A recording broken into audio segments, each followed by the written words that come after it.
And some people ask me the question, what has physics done for me lately? I mean, do I get better color television? Do I get better internet reception with physics? And the answer is yes. You see, physics is at the very foundation of matter and energy. We physicists invented the laser beam. We invented the transistor. We helped to create the first computer. We helped to construct the internet. We wrote the World Wide Web. In addition, we also helped to invent television, radio, radar, microwaves, not to mention MRI scans, PET scans, X-rays. In other words, almost everything you see in your living room, almost everything you see in a modern hospital at some point or other can be traced to a physicist. Now, I got interested in physics when I was a child. When I was 8, a great scientist had just died. I still remember my elementary school teacher coming into the room and announcing that the greatest scientist of our era has just passed away. And that day, every newspaper published a picture of his desk, the desk of Albert Einstein. And the caption said, I'll never forget, the unfinished manuscript of the greatest work of the greatest scientist of our time. And I said to myself, why couldn't he finish it? I mean, what's so hard? It's a homework problem, right? Why didn't he ask his mother? Why can't he finish this problem? So as a child of 8, I decided to find out what was this problem. Years later, I began to realize that it was the theory of everything, the unified field theory, an equation that would summarize all the physical forces in the universe, an equation like E equals mc squared. That equation is half an inch long, and that equation unlocks the secret of the stars. Why do the stars shine? Why does the galaxy light up? Why do we have energy on the Earth? But then there was another thing that happened to me when I was around 8 years old. I got hooked on the Saturday morning TV shows, in particular, Flash Gordon. And I was hooked. I mean, every Saturday morning, watching programs about aliens from outer space, starships, ray guns, invisibility shields, cities in the sky. That was for me. But after a few years, I began to notice something. First of all, I began to notice that, well, I didn't have blonde hair and blue eyes. I didn't have muscles like Flash Gordon. But it was a scientist who made the series work. In particular, a physicist. He was the one who discovered the ray gun, the starships. He was the one who created the invisibility shield. And then I realized something else. If you want to understand the future, you have to understand physics. Physics is at the foundation of all the gadgetry, the wizardry, all the marvels of the technological age. All of it can be traced to the work of a physicist.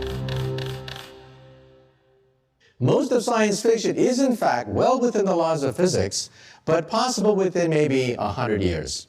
And then we have impossibilities that may take 1,000 years or more. That includes time travel, warp drive, higher dimensions, portals through space and time, stargates, wormholes. You know, if you were to meet your great-grandparents of the year 1900, they were dirt farmers back then. They didn't live much beyond the age of 40 on average.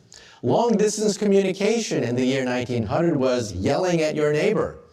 And yet, if they could see you now with iPads and iPods and satellites and GPS and laser beams, how would they view you? They would view you as a wizard or sorcerer. However, if we can now meet our grandkids of the year 2100, how would we view them? We would view them as gods, like in Greek mythology. Zeus could control objects around him by pure thought, materialize objects just by thinking.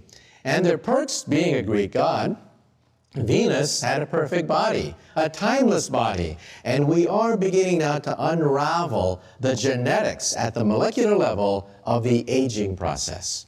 And then Apollo, he had a chariot that he could ride across the heavens. We will finally have that flying car that we've always wanted to have in our garage. By the year 2100, we will have the power of the gods. To paraphrase Arthur C. Clarke, any sufficiently advanced technology is indistinguishable from divinity. So let's now begin our story. The history of physics is the history of modern civilization. Before Isaac Newton, before Galileo, we were shrouded with the mysteries of superstition. People believed in all sorts of different kinds of spirits and demons. What made the planets move? Why do things interact with other things? It was a mystery. So back in the Middle Ages, for example, people read the works of Aristotle. And Aristotle asked the question, why do objects move toward the earth? And that's because, he said, objects yearn to be united with the earth. And why do objects slow down when you put them in motion? Objects in motion slow down because they get tired. These are the works of Aristotle, which held sway for almost 2,000 years until the beginning of modern physics with Galileo and Isaac Newton. When the ancients looked at the sky was full of mystery and wonder. And in the year 1066, the most important date on the British calendar, there was a comet which sailed over the battlefield of Hastings. It frightened the troops of King Harold, and a young man from Normandy swept into England and defeated King Harold at the Battle of Hastings, creating the modern British monarchy. But the question is, where did the comet come from? What was this comet that mysteriously paved the way for the coming of the British monarchy? Well, believe it or not, that same comet, the very same comet that initiated the British monarchy, sailed over London once again in 1682. This time, everyone was asking the question, where do comets come from? Do they signal the death of the king? Why do we have messengers from the heavens in the sky? Well, one man dared to penetrate the secrets of comets, and that was Isaac Newton. In fact, when Isaac Newton was only 23 years old, he stumbled upon the universal force of gravitation. According to one story, he was walking on his estate in Woolsthorpe, and he saw an apple fall. And then Isaac Newton saw the moon. And then he asked the key question which helped to unlock the heavens. If apples fall, does the moon also fall? And the answer was yes. And that answer overturned thousands of years of mystery and speculation about the motions of the heavens. The moon is in free fall. Just like an apple, the moon is constantly falling toward the earth. It doesn't hit the earth because it spins around the earth and the earth is round, but it's acting under a force of gravity. So Newton immediately tried to work out the mathematics, and he realized that the mathematics of the 1600s was not sufficient to work out the motion of a falling moon. So what did Isaac Newton do? When he was 23 years old, not only did he stumble upon the force of gravity, but he also created calculus. In fact, he created calculus at the rate at which you learn it when you're a freshman in college. And why did he create calculus? To calculate the motion of a falling moon. The mathematics of his age was incapable of calculating the trajectories of objects moving under an inverse square force field. And that's what Isaac Newton did. He worked out the motion of the moon. And then he realized that if he understands the moon, he also understands the motion of the planets in the solar system.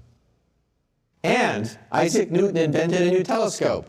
It was the reflecting telescope, and he was tracking the motion of this comet. Well, it turns out that everyone was talking about the comet, including a rather wealthy Englishman by the name of Edmund Halley. So Edmund Halley, being a wealthy merchant, decided to make a trip to Cambridge to talk to England's illustrious scientist, Sir Isaac Newton. Well, Edmund Halley asked Newton, "What do you make of this comet?" No one understands comets. They're a mystery. They've been fascinating people for centuries, for millennia. What are your thoughts? And then, I paraphrase, but Isaac Newton said something like this. He said, "Oh, that's easy. That comet is moving in a perfect ellipse. It's moving in an inverse square force field. I've been tracking it every day with my reflecting telescope, and the path of that comet conforms to my mathematics exactly." And of course, we don't know what Edmund Halley's reaction was, but I paraphrase. He must have said something like this: "For God's sake, man, why don't you publish the greatest work in all of scientific history? If correct, you have decoded the secret of the stars, the secret of the heavens. Nobody understands where comets come from."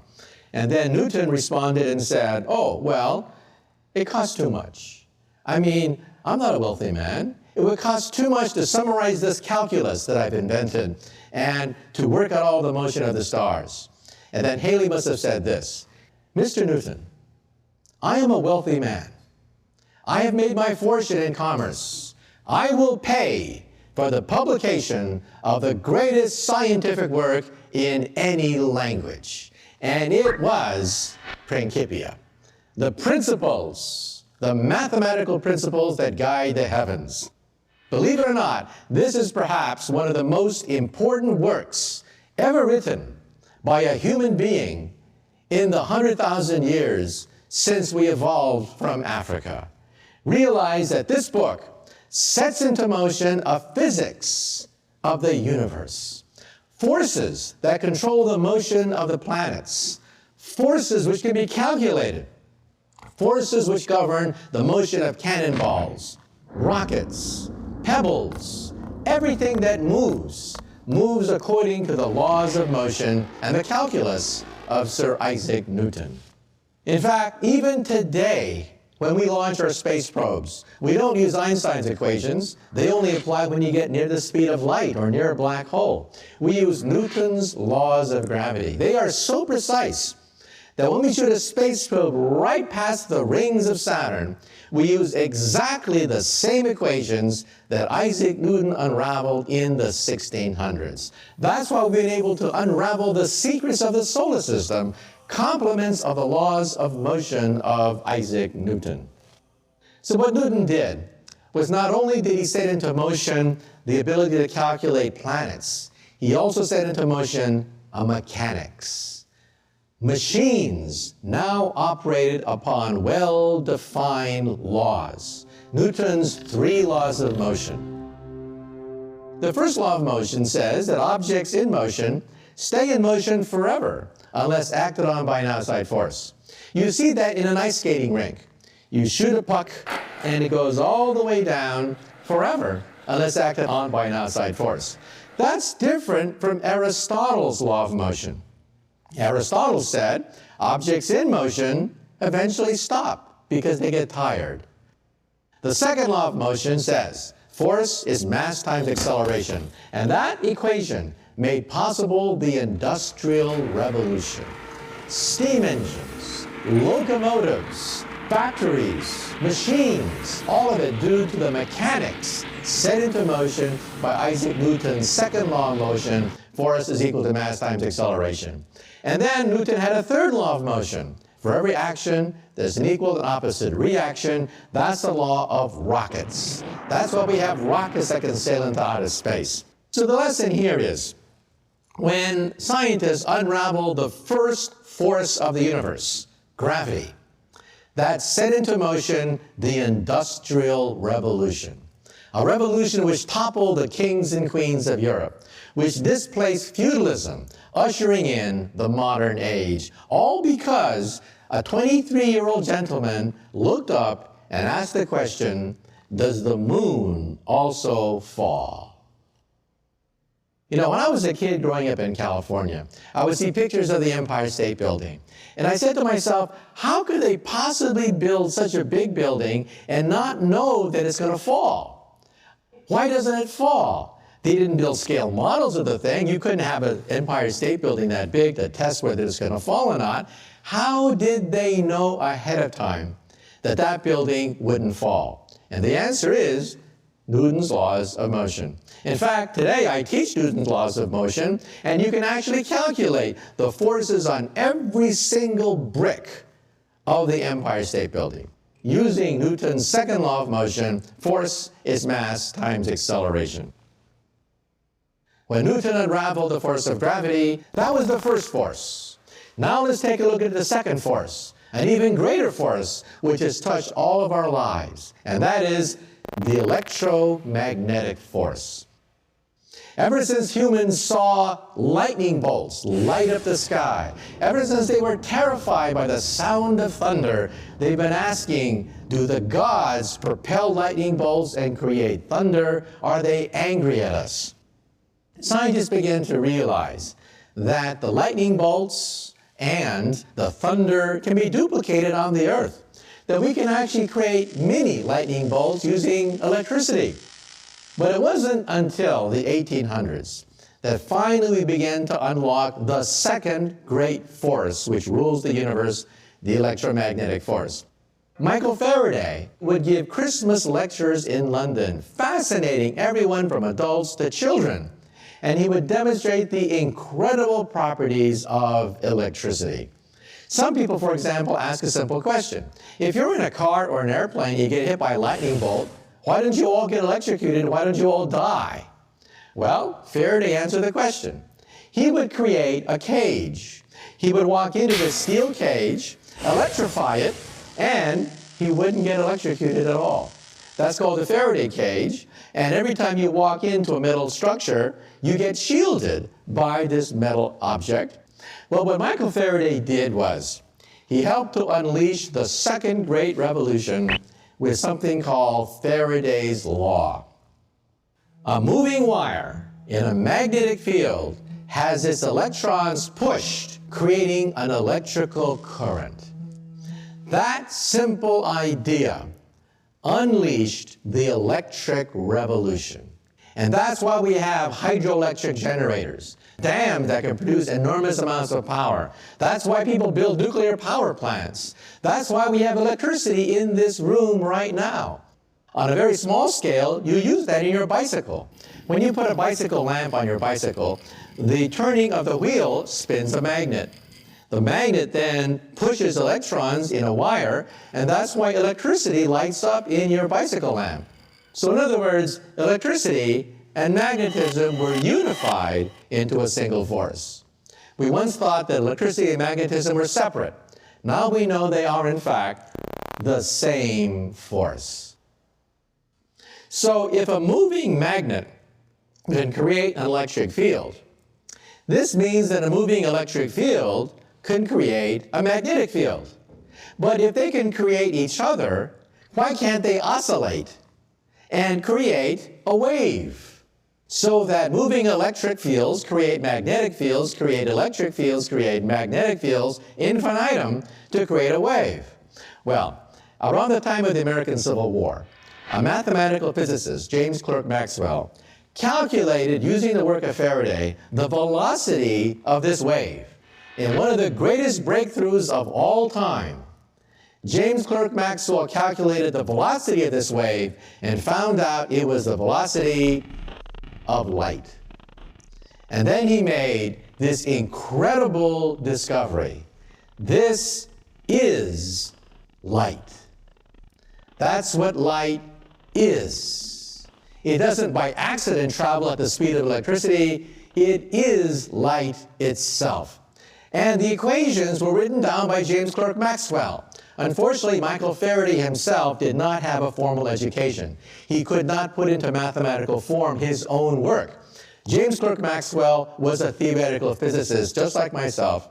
He wrote down the mathematical physics of oscillating electric fields and magnetic fields, and they are called Maxwell's equations. These equations have to be memorized by every physicist in grad school. You cannot get your PhD without memorizing these equations. Every engineer who deals with radar and radio has to memorize these equations. And so, if you go to Berkeley, where I got my PhD, you can buy a t-shirt which says, "In the beginning, God said, the four-dimensional divergence of an antisymmetric second-rank tensor equals 0, and there was light." Ladies and gentlemen, this is the equation for light. The consequences of the electromagnetic revolution touch all of us. This is a picture of the Earth from outer space. Look at this picture. Europe, electrified. You can actually see the fruits of all of our efforts to create electricity, to energize our lives in one picture, seeing the Earth from outer space. So let's now talk about how Faraday and Maxwell's work touches your life as well. This is the internet. The internet is a simple byproduct of the electromagnetic force, and you can see that where there is the internet, there's prosperity. There's science, there's entertainment, there's economic activity. Where there's no internet, there's poverty. And in the future, the internet will be miniaturized and it'll be placed in your glasses. Your glasses will recognize people's faces and display their biography next to the image as you talk to them. And then when they speak Chinese to you, your glasses will translate Chinese into English and print out subtitles right beneath their image. So in the future, you will know exactly who you are talking to without even talking to them. And this means that at a cocktail party, if you're looking for a job, but you don't know who the heavy hitters are, in the future, you will know exactly who to suck up to. In the future, chips will only cost a penny because we can manufacture tinier and tinier transistors. You will have Faraday's electromagnetic force inside your body. This is a pill. It has a chip in it. The chip is smaller than an aspirin pill. It also has a TV camera and a magnet. When you swallow it, the magnet guides the camera, taking pictures of your stomach, your intestines, because we all know what middle-aged men fear the most, colonoscopies. And this gives new meaning for the expression, Intel inside. Now, let's talk about the next great forces which rule the universe. We talked about gravity, which allows us to calculate the motion of the planets. The mechanics created by Newton helped to unleash the Industrial Revolution. Michael Faraday worked out the electromagnetic force, which gave us the wonders of the electric age. And now let's talk about the nuclear age, the stars and the sun. People have been fascinated by the sun. Apollo was the god that strode across the heavens in his fiery chariot. But hey, when you calculate how long coal or oil will burn like the sun, you realize that in just a few hundred years, the sun would burn to a crisp. So what could possibly last for billions of years? There must be a new force, a nuclear force. Einstein and others helped to unravel the secret of the stars. The nuclear force comes in two types, weak and strong. The weak nuclear force governs radioactive decay. The strong nuclear force is one of the strongest forces in the entire universe. It's so strong, it holds our protons together ever since Genesis, the beginning of time. The equation which allows for the liberation of energy is Einstein's famous equation, E equals mc squared. What Einstein showed was that the faster you move, the heavier you get. So your weight is not a constant. When you move very rapidly, you get heavier, something which we measure every day in the laboratory. Now this means that the energy of motion transformed into mass, because you get heavier. Now listen carefully. The faster you move, the heavier you get, which means the energy of motion, E, turns into m, your mass. And the relationship between E and m is very simple. It takes 1 second to write it down on a sheet of paper. It is exactly E equals mc squared. So the nuclear force helped to explain the secret of the sun. But it also created a Pandora's box. Because inside the nucleus of the atom are particles. And when you smash these particles, what do you get? More particles. And when you smash them, what do you get? More particles. In fact, we are drowning in subatomic particles. Hundreds, thousands of subatomic particles every time we smash atoms. Now, we smash atoms using something called atom smashers or particle accelerators. I built my own particle accelerator when I was in high school. When I was in high school, I went to my mom one day and I said, "Mom, can I have permission to build a 2.3 million electron volt betatron particle accelerator in the garage?" And my mom said, "Sure, why not? And don't forget to take out the garbage." So I went to Westinghouse, and as a high school kid, I asked for 400 pounds of transformer steel.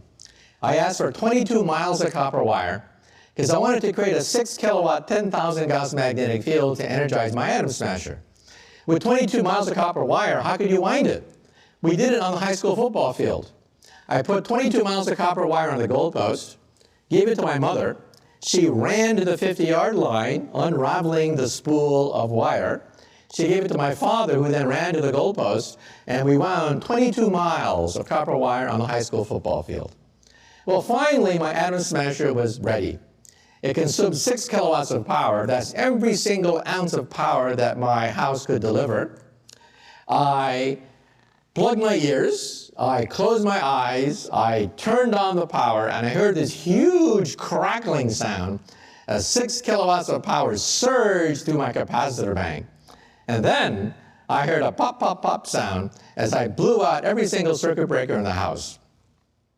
The whole house was plunged in darkness. My poor mom, every time she'd come home, she would see the lights flicker and die. And she must have wondered, why couldn't I have a son who plays baseball? Why can't he learn basketball? And for God's sake, why can't he find a nice Japanese girl? I mean, why does he have to build these machines in the garage? Well, these machines that I built in my garage earned the attention of a physicist, Edward Teller, father of the hydrogen bomb. And he arranged for me to get a scholarship to Harvard. And my career got a head start. He knew exactly what I was doing. I didn't have to explain to him that I was experimenting with antimatter. I was creating anti-electrons in my mom's garage and using atom smashers to eventually create beams of antimatter. Antimatter is the opposite of matter. It has the opposite charge. So an electron has negative charge. The positron, or anti-electron, has positive charge. This means that you can now create anti-molecules and anti-atoms. Anti-hydrogen was made at CERN, outside Geneva, Switzerland, and also at Fermilab outside Chicago, where I have anti-electrons circulating around anti-protons. And in Brookhaven National Laboratory in Long Island, just recently, they detected anti-helium. We have 2 antiprotons with 2 antineutrons to create anti-helium.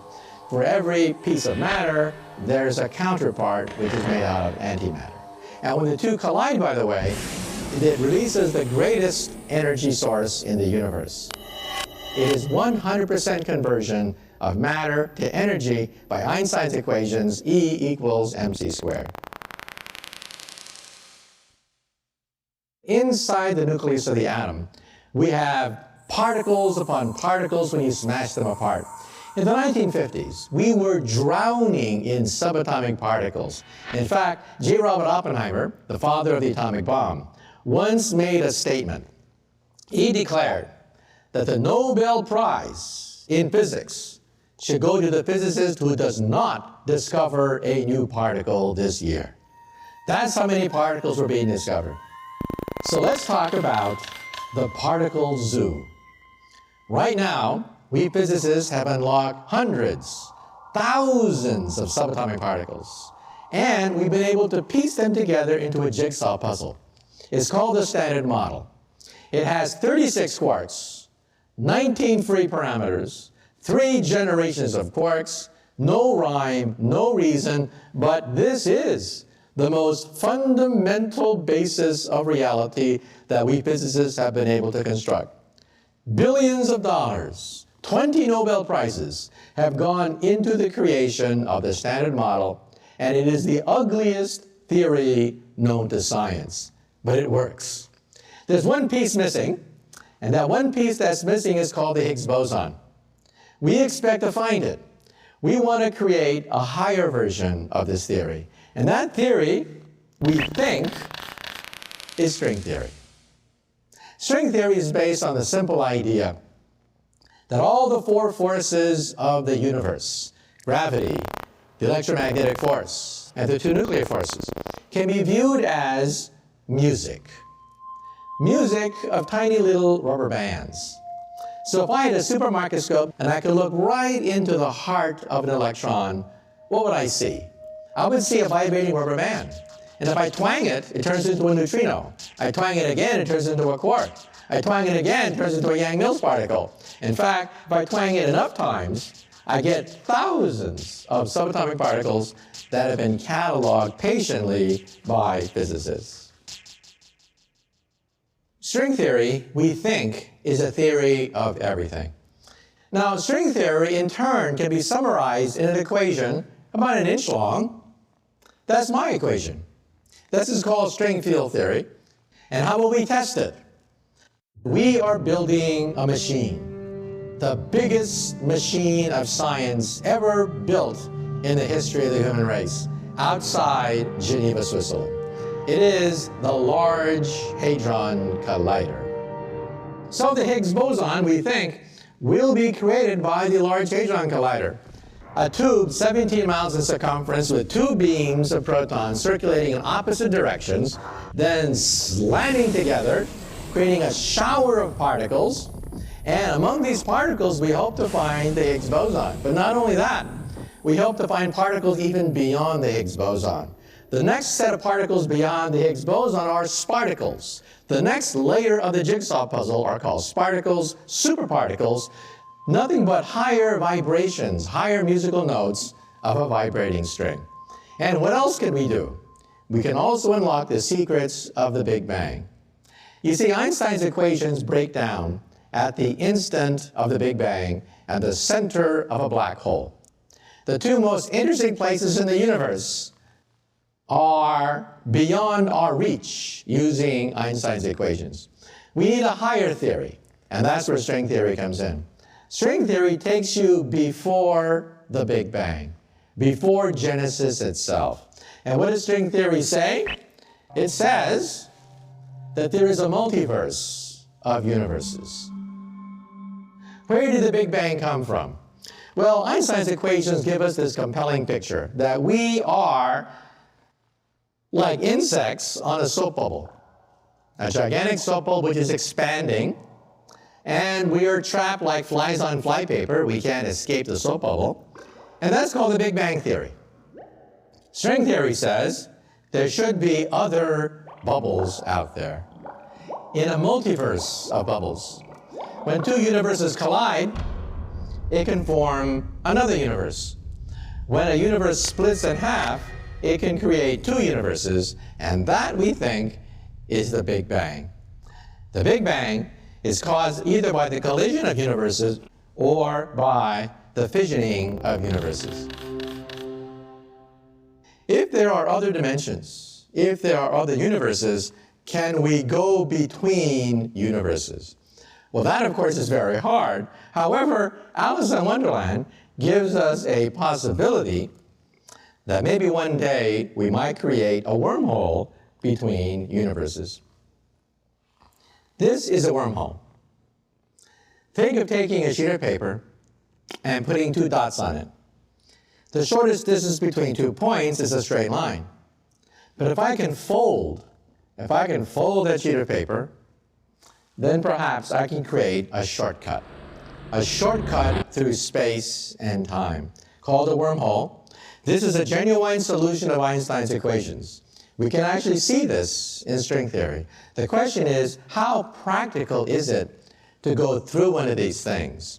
We don't know. In fact, there's a debate among physicists today. Stephen Hawking, many physicists are jumping into the game of trying to figure out whether it's physically possible to go all the way through a wormhole. Because if you could, then you might be able to use this as a time machine. Since string theory is a theory of everything, it's also a theory of time. And time machines are allowed in Einstein's equations, but To build one is extremely difficult. Far more energy is required than a simple DeLorean with plutonium. You know, trillions of years from now, the universe is going to get awfully cold.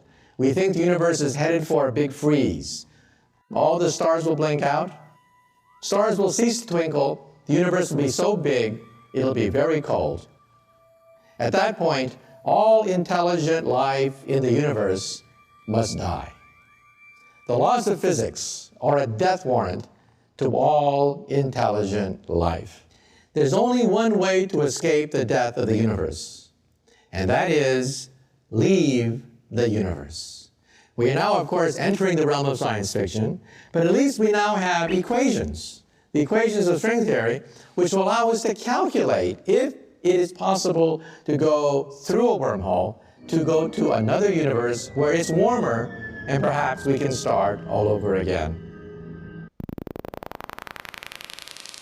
If you were to summarize the march of physics over the last 10,000 years, it would be the distillation of the laws of nature into four fundamental forces: gravity, electricity and magnetism, and the two nuclear forces. But then the question is there a fifth force? A force beyond the forces that we can measure in the laboratory?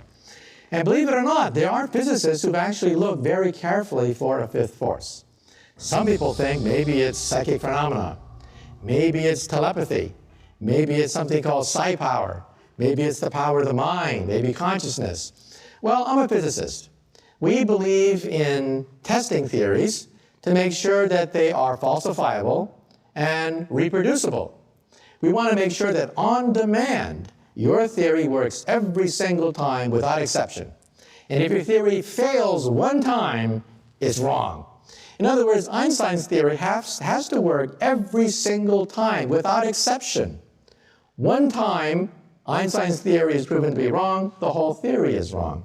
Well, so far we can reproduce these four physical theories, but a fifth theory cannot be reproduced. We've looked for it. Some people think that maybe a fifth force may be short range, like not over the nucleus of the atom, but ranging over several feet. And we can't find any. We physicists in the last 10 years have discovered a new energy source larger than the galaxy itself. Dark energy. Realize that in our universe today, 73% of our universe, the matter and energy, 73% is in the form of dark energy, the energy of nothing. That's what's blowing the galaxies farther and farther apart. That's the energy of the Big Bang itself. Kids ask the question, if the universe banged, then what made it bang? And the answer is dark energy. 73% of the universe's energy is dark energy. 23% is dark matter. Dark matter is invisible matter. If I held it in my hand, it would go right through my hand. It holds the galaxy together. 23% of the universe is dark matter. Stars, made out of hydrogen and helium, make up 4% of the universe. And then what about us? We, the higher elements, we made out of oxygen, carbon, nitrogen, tungsten, iron, we make up 0.03% of the universe. In other words, we are the exception. The universe is mainly made out of dark energy. The universe is mainly made out of dark matter, overwhelming the stars, overwhelming the galaxies, in fact. Now, what is dark matter, which makes up 23% of the universe? No one knows. String theory gives us a clue, but there's no definitive answer. So in other words, for you young aspiring physicists out there in the audience, you may be saying to yourself right now, why should I go into physics? Because you guys already have a candidate for the unified field theory, right? Just realize that every single physics textbook is wrong. Every single physics textbook on the earth says that the universe is mainly made out of atoms, right? There it is. The universe is mainly made out of atoms. Wrong. In the last 10 years, we have come to the realization that most of the universe is dark. And there's a whole shelf full of Nobel Prizes for the young people who can figure out the secret of dark matter and dark energy. Let me give some advice to you if you are a young physicist, perhaps just getting out of high school, you have dreams of being Einstein, of dreams of working on string theory and stuff like that, and then you hit freshman physics. Let me be blunt. We physicists flunk most students taking elementary physics, and we're more or less encouraged to do so by the engineering department. We don't want to train engineers who make bridges that fall down. We don't want to create engineers that create skyscrapers that fall over. There's a bottom line. You have to know the laws of mechanics. So before you can work with the laws of Einstein, you have to work with the laws of friction, levers, pulleys, and gears. As a consequence, we have a very high flunk-out rate in elementary physics. So if you're a young physicist graduating from high school with stars in your eyes, and you encounter freshman physics for the first time, watch out. If you have a rough time, that's the way it is. I started out my life as an experimental physicist. Then I went to Harvard, and then I talked to my advisor, one of the world's greatest experimental physicists, Professor Pound, and he told me that maybe it's time to give it a rest. He said to me, your skills are much better suited to what you love the most, which is theory, mathematics, the world of higher dimensions. And I realized that he was probably right. The thing about physics, or even science, that really intrigues me the most is to find the most fundamental basis for everything. Rather than trying to massage a theory or make a theory prettier, why not find out why it works? What makes it tick? And that's what I do for a living. I'm a theoretical physicist. Thank you very much.